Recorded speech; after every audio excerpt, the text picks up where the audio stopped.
Hello po. Yan, daming mga sakura dito. Hello po. Andito po tayo sa Kawabata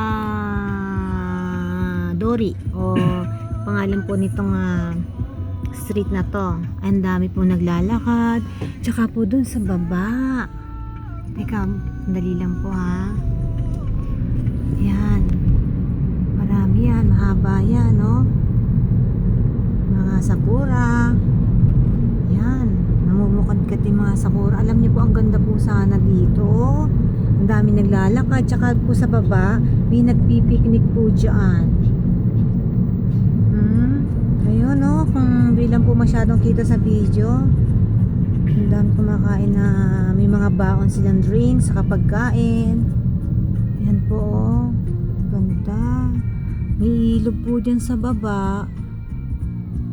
Doon. Yun, oh. Si kuya nagpipicture doon, oh. Ayan. Wow.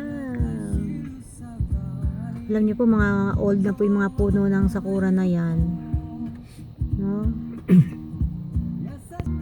Yan po. Ganda ng sakura, oh. Tingnan nga po natin. Dali.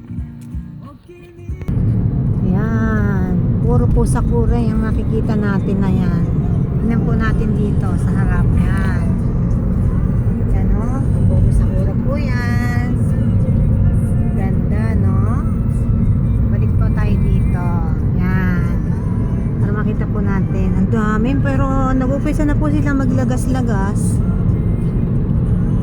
Kasi maaga po nga sumisibol yung mga bulaklak dito sa Kyoto kumpara po dun sa lugar namin. Yan. Okay, hanggang dito na lang po at thank you for watching. Have a nice day.